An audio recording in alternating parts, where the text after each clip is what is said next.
The Kaveri river, its origin is in Kurg district, in the mountains of Western Ghat.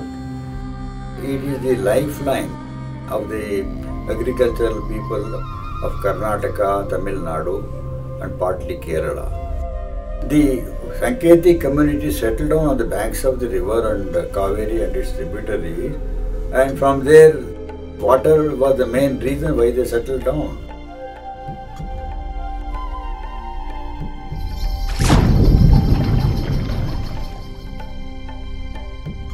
The Sankethis originally were living in a place called Shankota in the Tinnavelli district of Tamil Nadu. Those days it was Madras Presidency.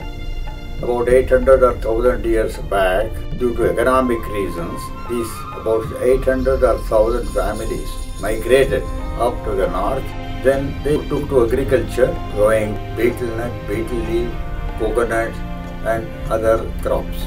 The British had started the education system in the country, and the Sankethis had a lot of distinctions, and the community is very well known for Veda Dhyana, and they became many of them Sanskrit scholars also. And secondly, they also took to some hobbies like music, and some of the outstanding Carnatic music artists are Sankethis. Sankethis were known to make very good food. People would always like to be invited to a Sankethi family for eating Sankethi food. We believed that we have to do our own work, never depend on a servant or anyone. Even my mother used to go to the market walking, not taking the driver or the car. Even though we had all the facilities, we should be self-sufficient, and I am very thankful to God for having born in this family.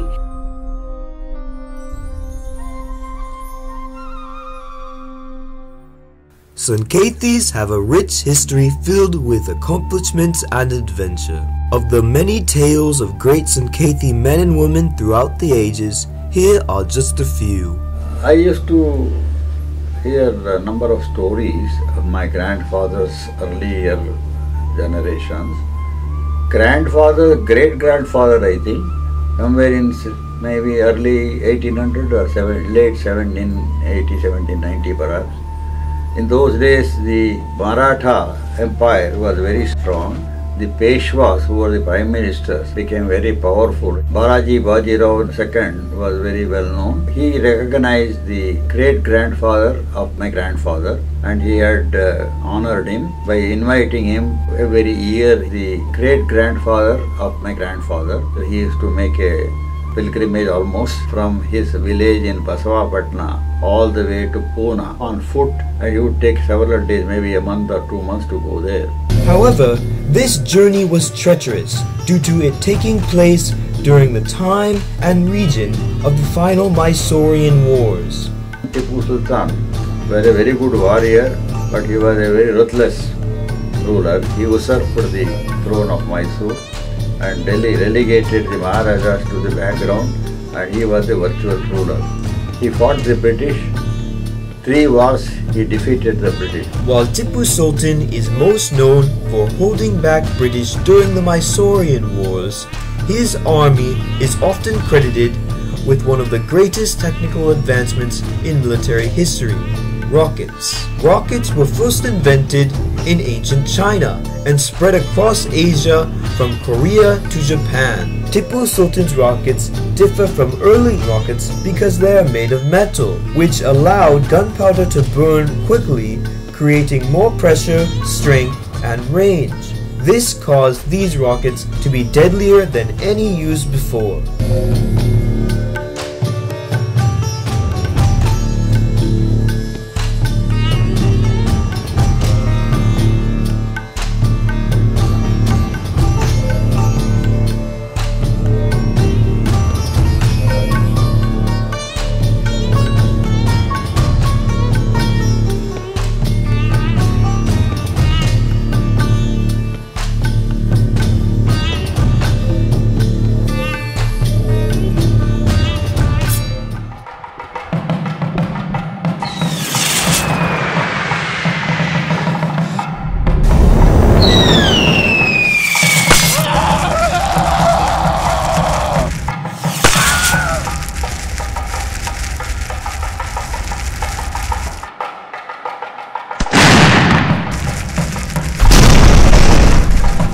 to the isolated nature of the villages, the Sankethi were not directly affected by the Mysorean wars. However, the conflict diverted the Mysore state's attention, leaving much of the countryside lawless and unprotected from thieves and bandits. The great-grandfather of my grandfather used to come back, walking all the way up to that, from Baswapatna to Pune, maybe 600, 700 miles.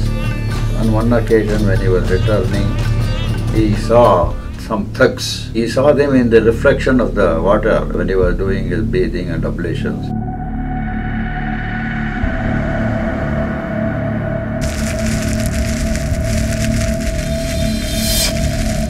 The thugs, commonly referred to as Thuggy in the West, was one of the most notorious groups of bandits and professional criminals in Indian history, operating for more than 400 years before William Bentinck alleged eradication of the group in the mid to late 1800s. It is from this group of bandits that the English word thug originates. The Thuggy are well known as antagonists of the Academy Award-winning Indiana Jones film franchise.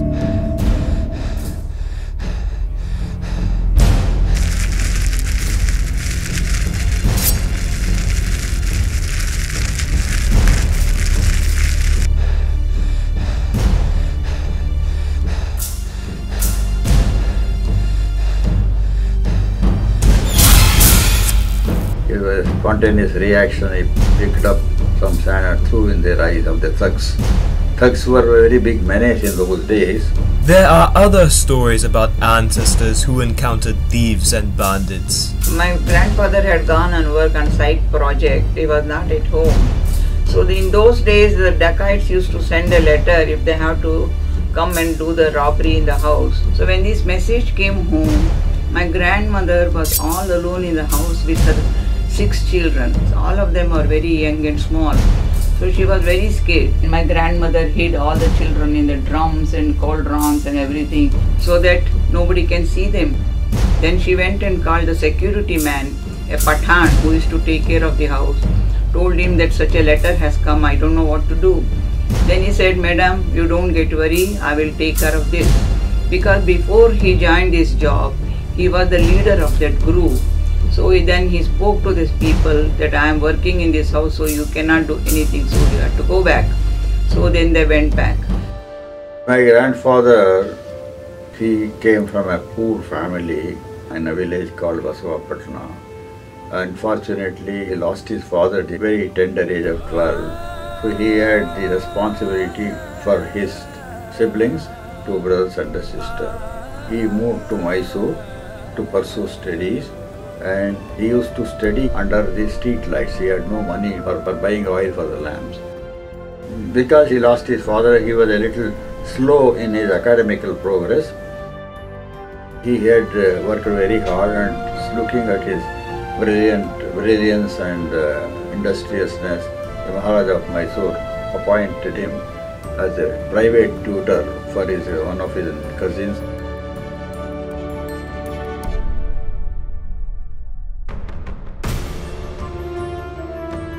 The Maharajas were kings of princely states, what they call.